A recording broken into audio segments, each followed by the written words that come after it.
Practically سر آپ کو کیا لگتا ہے، کیونکہ بہت سارے تجزیہ کاروں کی رائے یہ ہے کہ ابھی جو تیل انہوں نے بیچا اپنا اور بالخصوص ان دنوں کے اندر بیچا تو یوان میں اچھی خاصی رقم اکٹھی ہوئی، اور وہ جو پہلے $65 فی بیرل تک قیمت جا رہی تھی وہ $100 فی بیرل میں بھی انہوں نے بیچا ہے اور $90 فی بیرل میں بھی بیچا گیا۔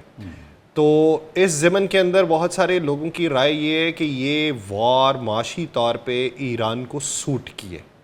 آپ سمجھتے ہیں کہ سوٹ کیے، یا آپ سمجھتے ہیں کہ ان کا جو بیانیہ ہے کہ $270 بلین کا ہمیں نقصان ہوا اس جنگ کے اندر وہ زیادہ صحیح ہے؟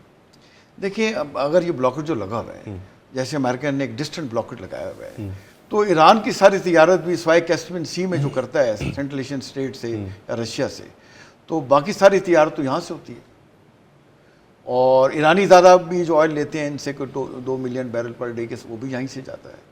تو بلاکٹ اگر رہتا ہے تو الٹیمیٹلی ایران پہ بھی معاشی مشکلات آئیں گی، ان کو بھی اس کا جو ہے وہ پریشر ان کے اوپر آئے گا۔ تو یہ اور بلاکٹ پوری دنیا کو دیکھیں افیکٹ کرتا ہے، اور ایران کے بھی انٹرسٹ میں یہ کھلے، اور وہ جو مہینے تو کہتے ہیں ہم لگا رہے ہیں، بٹ الٹیمیٹلی دیکھیں وہ مشکلات پیدا کریں گے۔ ممکنات میں سے ہے کہ مائنز وہاں پہ لگی ہوں گی، یا پھر اس کا کہہ دینا ہی ایک ڈر کا عنصر کافی ہے، کیونکہ اگر آپ مائنز دیکھیں تو میری ناقص رائے کے مطابق وہ 3 طرح کی مائنز ہیں، ایک فلوٹنگ کرنے والی، ایک نیچے زمین سے باندھ کے وہ پریشر جو پانی کا ہے اس کو سینس کر کے تو پھر وہ پھٹنے والی، اور ایک جس میں سے درمیان میں سے راکٹ نکل کے وہ جہاز کے پیٹ میں جا کے پھٹ جاتا ہے۔ یہ 3 طرح کی۔ اب اس کی اگر فلوٹنگ والی ہے تو کیا پتا کہ جو 15 نوٹیکل مائل کے اوپر پھینکی تھی وہ 30 نوٹیکل مائل پہ نہ نکل گئی ہو۔ تو کیا یہ ممکنات میں سے ہے کہ یہ ہوں گی، یا پھر یہ ہے کہ اکا دکا ہو سکتی ہیں، لیکن یہ کہا جا سکتا ہے کہ ہزاروں پھیلائی گئی؟ نہیں، ہزاروں میں تو نہیں ہوں گی، ہزاروں میں نہیں ہوں گی، اور کچھ لگائی جا سکتی ہیں، اور انہوں نے لگائی بھی ہوں گی۔ اچھا، اور اور اس لیے تو کہہ رہے ہیں یہ ڈونلڈ ٹرمپ صاحب کے میں نے آرڈر دے دیا نیوی کو، تو ساتھ میں یہ بھی کہتے ہیں 6 ماہ لگ سکتے ہیں۔ ہاں مطلب، لیکن 6 ماہ کے ساتھ یہ بھی کہتے ہیں کہ شاید نیگوسیشن فرائیڈے کو ہو جائے، جو آج فرائیڈے آ گیا ہے، آج تو نہیں ہوئی۔ تو مطلب بیانات مختلف آتے رہتے ہیں، بیانات دونوں سائڈ سے کانٹراڈکٹ بھی کرتے ہیں، اور ایران سے بھی جو بیانات پریزیڈنٹ صاحب سے آتے ہیں وہ تھوڑے ڈفرینٹ ہیں۔ عباس عراقچی صاحب بھی وہی لائن ٹو کرتے ہیں، بیکاز ان کے فارن منسٹر ہیں۔ IRG سے تھوڑے سخت بیان آتے ہیں اس میں سے۔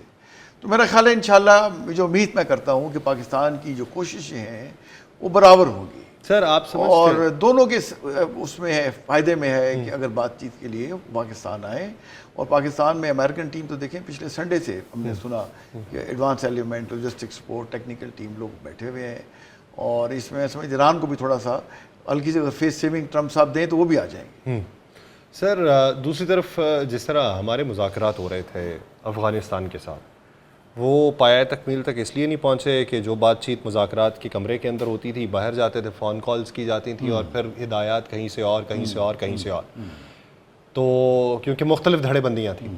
اب ایران کو ایک ڈی سینٹرلائز اسٹیٹ کہا جا رہا ہے ڈیفنس کے اعتبار سے، کہ ہر جو ان کا ایک کمانڈ سینٹر ہے اس کا اپنا اختیار ہے، وہ اپنے تئیں اس جنگ کو چلا پایا اور اس نے اپنے میزائل فائر کیے، اور اسی وجہ سے ایران کا سینٹرلائزڈ نظام نہ ہونے کی وجہ سے وہ جنگ جیتے ہیں۔ تو کیا یہ ممکن ہے کہ یہاں پر جو بات چیت ہوئی ہے، عباس عراقچی، مسعود پزشکیان، پارلیمان، ان کی رائے ایک اور ہو، IRGC میں ایک طبقے کی رائے اور ہو، قدس فورس کی رائے اور ہو، بسیج کی رائے اور ہو، کیا ایسا ہو سکتا ہے؟ یا پھر یہ تاثر جو اس وقت یورپ کے اندر پایا جا رہا ہے وہ کچھ بھی نہیں ہے، یہ یکجہتی ہے؟ دیکھیں کسی بھی سسٹم میں ڈفرینس آف اوپینین تو ہوتا ہے، اداروں میں ہوتا ہے، شخصیات میں ہوتا ہے، بات چیت ہوتی ہے، بٹ فائنلی ورڈکٹ جو کمانڈر لیتا ہے یا ہیڈ آف اسٹیٹ لیتا ہے وہ پھر فائنل ہوتا ہے۔ تو میرا خیال ہے انہوں نے جو ایگزیکیوشن جو تھی وہ ڈیسینٹرلائز کی ہوئی تھی، پلاننگ ساری سینٹرلائز تھی، صحیح، اور کمانڈ سٹرکچر سینٹرلائز تھا، ٹھیک، ایگزیکیوشن ڈیسینٹرلائز تھی۔ ٹھیک ہے، ابھی بھی جو کچھ کر رہے ہیں میرا خیال ہے وہ سوچے سمجھے منصوبے کے تحت، پلاننگ کے تحت، اور اس میں ایک سنرجی ہے۔ یہ نہیں ہے کہ IRGC کا کمانڈر ایسے ہی کہہ رہا ہے، جو کہہ رہا ہے تو وہ کسی وجہ سے کہہ رہا ہے، پریزیڈنٹ صاحب بھی کسی وجہ سے کہہ رہے ہیں۔ وہ بڑا لیٹ سسٹم تو ہے بٹ وہ اچھا آرٹیکولیٹڈ ہے، اور اس میں جو بھی جیسے وہ کہہ رہے ہیں، کل ان کا پریزیڈنٹ کا بیان میں سن رہا تھا، وہ یہ کہہ رہے تھے کہ ہمارے لیے الٹیمیٹ جو اتھارٹی ہے، جیسے ہمارے رہبر آیت اللہ صاحب کہیں گے، مجتبیٰ صاحب، ہم ویسے کریں گے، اور ہم ویسے کر رہے ہیں۔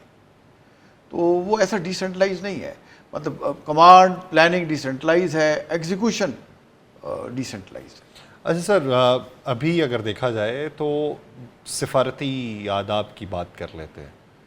ڈپلومیٹک نارمز کے اندر جو بیان دیے جاتے ہیں وہ بیان اگر فرض کریں کہ کینیا سے آیا, شام سے آیا, یا کسی بھی اور ملک سے آیا کہ جہاں پر فوج کو, یا برکینا فاسو سے آیا, یعنی اس طرح کا آیا, تو ہم سمجھ سکتے ہیں کہ وہاں پہ جذباتیت کیا ہے یا اس کے پیچھے سوچ کیا ہے کہ میں مار ڈالوں گا. یا کم جونگ ان کا بیان آیا کہ میرا دل کیا تو میں میزائل چلا دوں گا یا مجھ سے لڑ کے دیکھو.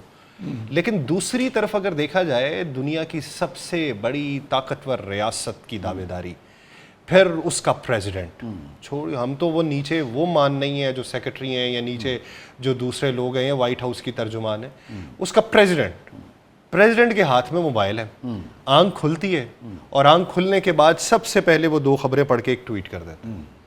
ٹروتھ سوشل جو ہے وہ ہنگامہ برپا کرتا ہے کہ میں ان کی تہذیب مٹا دوں گا, ان کی ثقافت مٹا دوں گا. دوپہر ہوتی ہے, دوپہر میں جا کے انہیں خیال آتا ہے کہ نہیں, صبح شدت بہت زیادہ تھی, اب اس کو کوئی کم کرتا ہے. اچھا میں آپ سے معاملات طے کر لوں گا اگر آپ میرے ساتھ مذاکرات کر لیتے ہیں. پھر انہیں شام میں لگتا ہے کہ اچھا اس کا کوئی ابھی جواب نہیں آیا, پھر وہ کہتے ہیں کہ میں بلاکٹ جو ہے وہ 3 گنا اور زیادہ کر رہا ہوں, پھر جو کرنا ہے کر لو. شام میں انہیں پھر یہ لگتا ہے کہ ہماری بہت اچھی ڈیل ہو رہی ہے, ہم اگلے دن بیٹھ کے ان سے بات کر لیں گے. یہ موڈ سوئنگ کسی ایک دن کا کام نہیں ہے, یہ مختلف دنوں کے اوپر محیط ہے. ہم یہ سنتے آئے ہیں کہ جھوٹ اتنا بولو کہ وہ سچ لگنے لگے, لیکن کبھی کبھار کوئی ایک سائیکل بھی جو ہے نا وہ بوریت عوام کے لیے کر دیتا ہے. یعنی مثال کے طور پہ میں اس کی ایک سادہ سی مثال دوں کہ جنگ کے اوائل کے اندر ہمارے جو ویوز تھے یا عوام کی جو دلچسپی تھی وہ بہت زیادہ تھی. پھر رفتہ رفتہ کم ہوتی رہی جب ڈیلی بیسس پہ پتہ چلا آج 100ویں لہر ایران نے جاری کر دی ہے, 101ویں لہر جاری کر دی ہے, اسرائیل کا اتنا نقصان ہو گیا, لوگ عادی سے ہو گئے. پھر جب مذاکرات ہوا تو لوگوں کی پھر دلچسپی بڑھی کہ اچھا یار مذاکرات میں کیا ہوگا, ایران کیا کرے گا, امریکہ کیا کر رہا ہے. اسی طرح وہ دن گزرتے گئے تو پھر لوگوں کی دلچسپی کم ہوگی. اسی طرح ابتدائی طور پہ جو ٹویٹ ڈونلڈ ٹرمپ کرتے رہے تب باتیں ہوتی رہیں, اب پھر وہ دلچسپی کم ہو رہی. اب لوگ ان کی بات کے اوپر زیادہ اثر ہی نہیں کرتے, اس کے اوپر دلچسپی نہیں لیتے. تو میں یہ پوچھ رہا ہوں کہ یہ کون سی ڈپلومیٹک نارمز ہیں؟ کہ آپ نے یہ کبھی پڑھی, کبھی دیکھی, اس کے بارے میں سوچا, یا یہ کوئی اور مافوق الفطرت ایک تشریحات پہ مبنی ایک کلیہ ہو سکتا ہے جو آپ نے کبھی پڑھا نہ ہو؟ دیکھیں یہ سب ہم دیکھ رہے ہیں, ہم دیکھ رہے ہیں کہ فارن پالیسی اب ٹویٹر پہ چل رہی ہے کہ ٹویٹر پہ اس نے یہ کہہ دیا, ٹویٹر پہ اس نے یہ کہہ دیا, فارن آفس کا اسپوکس مین نہیں کہہ رہا. تو یہ نیو اگر ٹرینڈ ہے, نیو نارمل ہے جو ہم ایکسپیرینس کر رہے ہیں. اور جو میرے اپنے خیال میں کوئی جنزی کر رہا ہوتا تو مان بھی لیتے. ہاں جنزی کر رہا ہوتا, ہم حالانکہ جنزی کو انڈرمائن کرتے ہیں کہ ان کو کسی چیز کی سمجھ نہیں ہے, بس باتیں کرتے ہیں اور پریکٹیکل انہیں ادارے کی چیزوں کا نہیں ہے. اب وہ تو دیکھیں نیئرنگ 80 ایئرس ہونے والے ہیں. تو کہتے ہیں کہ جب عمر بڑھتی چلی جاتی ہے بندہ پھر بھی بچہ ہو جاتا ہے. ہاں, اور یہ پھر ان کا ایک نیا سٹائل ہے, اور کہتے ہیں مائی وے اور دی ہائی وے, کہ جو میں کہہ رہا ہوں بس میں ہی کہہ سکتا ہوں. اور دیکھیں ان کی کیبنٹ میں دیکھیں جو بات چیت کر رہے ہوتے ہیں, میں حیران ہوا. ہم تو سمجھتے تھے شاید ہمارے ہاں اس طرح کی چاپلوسی اور وہ بات چیت ہوتی ہے. وہ دیکھیں, وہ پیٹ ہیگسٹروٹ کو دیکھیں, مارکو روبیو کو دیکھیں, وہ پوچھتے ہیں ہاں یس پیٹ یا مارکو, تو وہ ایسے تعریفوں کو پل باندھتے ہیں کہ تعریفیں کیے جا رہے ہیں کہ president this is because of you, you said this thing and this we have done this, اور پچھلے رجیم کو انڈرمائن کر رہا ہے. وہ جے سی پی او کے ریفرنس میں کیا کہہ رہا تھا اس کو, this was the such a pathetic deal done by Barack Obama and sleepy Joe Biden. وہ اس کو کہہ رہا ہے سلیپی جو بائیڈن. مطلب ایسے انٹرسٹنگ نماز دیتا ہے. لیکن دیکھیں وہ مطلب میں سمجھتا ہوں ٹرمپ جو ہے وہ جو منہ میں آتا کرتا ہے اور طاقتور کو پسند کرتا ہے. دیکھیں ہمارے ساتھ تو دیکھیں بڑا جڑا ہوا ہے پاکستان کے ساتھ, اس کی کتنی انڈرسٹینڈنگ ہے ہماری لیڈرشپ کے ساتھ. وہ کہہ رہا پاکستانی کو کہتے ہیں عظیم لوگ, عظیم ملک, اور جو ہے گریٹ فیلڈ مارشل, اور اسی طرح یہ ایک اچھا ہے. تو مطلب ہمارے دیکھیں سر ہمیں پرسنالٹی جو ہوتی ہے نا, بڑا انالیسس کہ آپ بڑی پاور کی یا آپ کا جو اپوننٹ ہے, جو پیپل ہو میٹرز, ان کا ایک پرسنالٹی انالیسس کیا جاتا ہے. اس کے مطابق اگر آپ اسے ڈیل کریں تو then you become very comfortable. Sir تو ہم تو بڑے پاکستانی تو ویری کمفرٹیبل ان کے ساتھ. ہم تو کمفرٹیبل ہیں. اچھا, اور اچھا یہ ہے کہ موڈ سوئنگ ہمارے بارے میں, اور وہ یہ کہتا ہے کہ مذاکرات ہوں گے تو صرف پاکستان میں ہوں. اور یہاں تک اس نے کہا کہ آئی ڈونٹ نو یہ بیچ میں کہاں سے اس نے یہ سوئنگ لیا کہ کہہ کے پھر تھوڑا سا اس نے سخت سٹانس لے لیا. لیکن سر ایک سوال تو اس کو صرف یہ باور کرنے کی ضرورت ہے کہ ٹرمپ صاحب ٹھیک ہے آپ بلاکیڈ آپ نے لگایا ہوا ہے لگا کے رکھیں، لیکن آپ نے یہ جو تھوڑا سا ونڈو رکھی ہے سیز فائر کی اس کو اس سے لنک کر دیں کہ جب تک مذاکرات ہیں اور سیز فائر ہے تو نو بلاکیڈ، اگر مذاکرات کامیاب نہ ہوئے تو پھر میں دوبارہ انفورس کر دوں گا، تاکہ ڈپلومیسی کو چانس دیا جائے، بات چیت کو چانس دیا جائے، یہاں آئیں اور پوری دنیا کی نظریں دیکھیں اسلام آباد ٹاکس پہ تھی ابھی بھی لگی ہوئی ہیں، پوری دنیا گیئر اپ ہو رہی ہے کہ اس انرجی کرائسس کو، اس آئل کرائسس کو، بڑھتی ہوئی قیمتوں کو کیسے ہم روکیں بیٹھ کے۔ دنیا کا دیکھیں وہاں سے پہلے ہم سنتے تھے 20-25، آج خبر آئی کہ 25 سے 35% تو آئل یہاں سے جا رہا ہے پریکٹیکلی۔ تو دنیا کی سب سے بڑی ایسی وہ باقی اور پوائنٹس بھی ہیں، چوک پوائنٹس ہیں، اسٹیٹ آف ملاکا ہے اور باب المندب ہے، سوئس کنال ہے، پناما کنال ہے اور بلیک سی کے باسفورس سیز ڈارڈینل وہاں پہ آئی لینڈ وہ ہیں۔ تو یہ اور سب سے زیادہ جو گزرگاہ ہے اور اسٹریٹجک امپورٹنٹ ہے وہ اسٹریٹ آف ہرمز اب سامنے آ گئی ہے۔ تو اور یہ پوری دنیا کو، تو پوری دنیا دیکھیں ایک طرف اور یہ دو ملکوں کے اختلافات یا ایگو اور اڑے ہوئے ہیں وہ ایک طرف۔